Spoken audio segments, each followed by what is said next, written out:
सबको मेरी आमना। आज मैं हिंदी में ये यूक्रेन और रशिया की अपडेट कर रहा हूँ और आशा है कि आप लोग मेरे को फॉलो कर रहे होंगे, देख रहे होंगे इंग्लिश के उसके अंदर भी आपको आराम से समझ में आ जाएगी अगर आप कोशिश करेंगे। ये लड़ाई की जो तरतीब है और टैक्टिकल कॉन्सेप्ट हैं और कैसे उनको लड़ना है, किस प्रकार के वेपन सिस्टम है, ये तकरीबन हर एक नागरिक को आना चाहिए। क्यों आना चाहिए? क्योंकि जैसा कि आप यूक्रेन में देख रहे हैं कि ऐसे भी कभी हालात हो सकते हैं किसी भी देश के अंदर कि आम नागरिक को लड़ना पड़े। तो नागरिक बड़ी खुशी की बात है, वो जाते हैं पिक्चर हॉल के अंदर, उड़ी देखते हैं, लास्ट में तालियाँ बजाते हैं और नारे लगाते हैं। उन नारों को एक नॉलेज में तब्दील करने की ज़रूरत है और साथ में हर सैनिक, जो कि हर सैनिक का कर्तव्य है कि जो लेटेस्ट लड़ाई में कैसे चल रहा है, क्या कॉन्सेप्ट है, उनको अपनाएँ, उनको सीखें साथ के साथ। क्योंकि लड़ाई लगते देर नहीं लगेगी। किसी ने नहीं सोचा था कि रशिया और यूक्रेन कभी लड़ेंगे क्योंकि वो फ्रेंडली देश थे। तकरीबन आधी पॉपुलेशन यूक्रेन की रशियन है। फिर भी देखो अभी आज लड़ाई चल रही है देश के अंदर। तो ये कोई पता नहीं कि किस दिन, किस वक़्त में एक मेजर लड़ाई आपके दरवाजे पे आए और हिस्टोरिकली अगर हम इतिहास में देखें तो हम लोग इसी प्रकार से अब लड़ाइयाँ हारे क्योंकि हम तैयार नहीं थे। राजाओं ने संधियाँ की, कइयों ने अपना धर्म परिवर्तन किया जिसके कारण और देश के अंदर परेशानियाँ बढ़ी। जो हमारा पुराना कल्चर था उसकी जगह विदेशी कल्चर हमारे देश के अंदर घुसा। तो इन सब चीज़ों के प्रति हर एक सैनिक का कर्तव्य है कि जब भी कोई लड़ाई चल रही है और आजकल ये जो लड़ाई चल रही है वो कन्वेंशनल वॉर चल रहा है। ये वॉर इंसर्जेंसी नहीं है। कन्वेंशनल वॉर को किस प्रकार से हमने अपनी टैक्टिक्स के अंदर उससे सीख लेकर के कल आगे लड़ाई लड़ने के लिए तैयारी करनी है। हर सैनिक का कर्तव्य है, हर नागरिक का कर्तव्य है। इसलिए मैं दोबारा से बताना चाहूँगा कि ये जितनी भी मैं कोशिश कर रहा हूँ कि देश के लोग इन चीज़ों को देखें और इनसे एक अपने आप को नॉलेजेबल बनाएँ, साथ में एक फ़ौजी की सोच को अपनाने की कोशिश करें। अंत में मैं आप सबको याद दिलाना चाहूँगा, आप तकरीबन सब लोगों को जानकारी है लड़ाई कैसे लड़ी जाती है। लेकिन इस बार जो प्लेन्स के अंदर कन्वेंशनल वॉर के अंदर किन-किन मुद्दों के ऊपर हमको ध्यान देने की ज़रूरत है, वो सबसे ज़्यादा इम्पोर्टेंट है गुड आर्टिलरी प्लानिंग और अच्छी लंबी रेंज की आर्टिलरी स्मार्ट बॉम्ब्स के साथ में बहुत ज़रूरी है किसी भी देश के लिए। आर्टिलरी ने इस लड़ाई के अंदर तख्ता इधर से उधर होने की बजाय रशिया के फेवर में किया है क्योंकि उनके पास में लॉन्ग रेंज आर्टिलरी और आर्टिलरी बहुत ज़्यादा उसमें है, तादाद में है। दूसरी चीज़ है इन्फेंट्री का महत्व, क्योंकि बहुत आदमी कहीं पे भी कब्जा कर ले, लास्ट में इन्फेंट्री की रिक्वायरमेंट होती है ग्राउंड को ऑक्यूपाई करके डिफेंसेस लेने की, ताकि दुश्मन का जो काउंटर अटैक को झेला जा सके। काफ़ी जगह पे ऐसा हुआ है कि रशिया वालों ने अटैक करके कैप्चर कर लिया है लेकिन दोबारा से काउंटर अटैक से उनको हटा दिया गया है। बड़ा क्रिटिकल पॉइंट है। तीसरा है ड्रोन्स का महत्व, जो कि टैंक्स और आजकल के मॉडर्न वेपन सिस्टम ब्रिजेस वगैरह के खिलाफ में काफ़ी उनका महत्वपूर्ण रोल रहा है। स्पेशली फायर कंट्रोल करने के लिए ड्रोन्स का जो इस्तेमाल किया गया है वो बड़ा ही इम्पॉर्टेंट एक हिस्सा है। तो ये इंटीग्रेटेड वॉर बहुत इंपॉर्टेंट चीज़ हो गई है।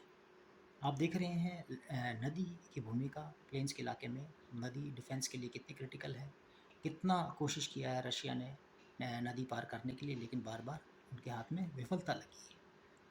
तो ये कुछ एक बहुत ही मुख्य मुद्दे सामने आए हैं जिनको हर एक कमांडर को, हर एक लेवल को अपने टैक्टिक्स के अंदर इंक्लूड करने की ज़रूरत है।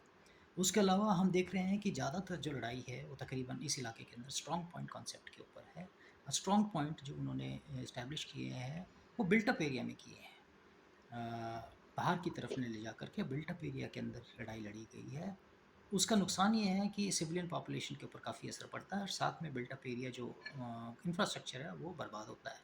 लेकिन उससे एक फ़ायदा है, डिफेंडर बहुत ज़्यादा स्ट्रॉन्ग हो जाता है और बड़ा मुश्किल होता है किसी भी अटैकर को इलाके के अंदर कब्जा करने के लिए। तो कुछ एक मुद्दे मैंने डिस्कस किए हैं। बहुत सारे मुद्दे हैं, बहुत सारी चीज़ें हैं जो कि आगे डिस्कस की जा सकती हैं, लेकिन वो बात के किसी एपिसोड के अंदर।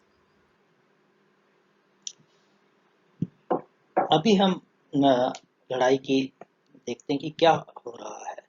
आप देख रहे हैं खार्किव के इलाके के अंदर यूक्रेनियन सेना ने रशियन इलाके की तरफ में और काफ़ी बॉर्डर के पास में पहुंच गए थे, लेकिन अभी खबर आई है कि यहाँ से इन्होंने रशियंस ने फिर दोबारा से खार्किव के ऊपर प्रेशर बनाना शुरू किया है और थोड़ा सा आगे की तरफ में मूवमेंट किया है।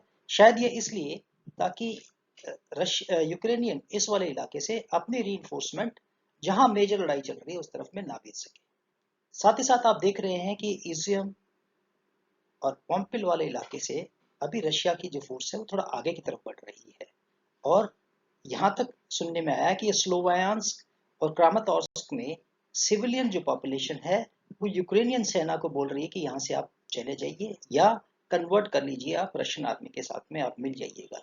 तो ये भी एक प्रेशर, एक नई चीज सुनने को मिल रही है, क्योंकि जो बर्बादी हुई है चारों तरफ में उससे अभी जो सिविल पॉपुलेशन थक चुकी है और वो नहीं चाह रहे हैं कि उनके शहर भी उसी प्रकार से बर्बाद हुए। यहाँ पे मैंने आपको बताया कि एक शायद ब्रिज रशियंस ने अभी इंटैक्ट कैप्चर कर लिया है इस वाली नदी के ऊपर, जो कि मैं आपको पहले भी बताया था, सेवेरस्की दोनेट रिवर के ऊपर, जो कि बहुत इंपॉर्टेंट रिवर है, जो कि इस प्रकार से जिसकी अलाइनमेंट है और इस अलाइनमेंट के कारण रशियन फोर्सेस उसके ऊपर लीन ऑन कर रखी हैं लेकिन क्रॉस नहीं कर पा रही थी। तो ये अगर ब्रिज, जिसको कंफर्म नहीं है, अगर रशिया के हाथ में चला गया है तो रशियन फोर्सेस का आगे बढ़ना लाजमी है। तो आप देख रहे हैं कि रशिया एक तो यहाँ से इसको बंद करने की कोशिश कर रहा है, ये पोपासना वाला इलाका है, यहाँ से वो आगे बढ़ रहे हैं, थोड़ी सी और बढ़त हुई है, पहले उन्होंने पोपासना कैप्चर किया था, अब पोपासना से काफी आगे बढ़ गए। साउथ में ज्यादा प्रेशर बनाया है उन्होंने, नॉर्थ में इस रिवर के कारण मूव नहीं कर पाए और ये सेवेरस्की दोनेट्स्क ये जो है इलाका ये इन्होंने कैप्चर कर लिया। यहाँ पे एक फैक्ट्री के अलावा पूरा शहर कैप्चर हो गया है।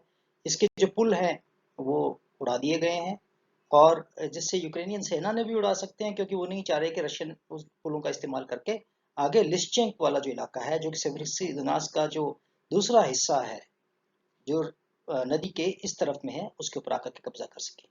तो अभी ये हालात हैं कि इस वाले इलाके के अंदर रशिया इस वाले छोटे एनवेलपमेंट को और फिर बड़े एनवेलपमेंट को करने की कोशिश कर रहा है, जिसके अंदर हो सकता है अगर सिविलियन पॉपुलेशन उनके अगेंस्ट में होएगी, अगर यूक्रेन के अगेंस्ट में, तो फिर ये आसानी से काम होएगा, अदरवाइज बहुत मुश्किल है। तो बहुत इंपॉर्टेंट चीज है कि जहां पे भी आप ऑपरेट करेंगे वहां सिर्फ पॉपुलेशन को अपने साथ में लेने की कोशिश करें।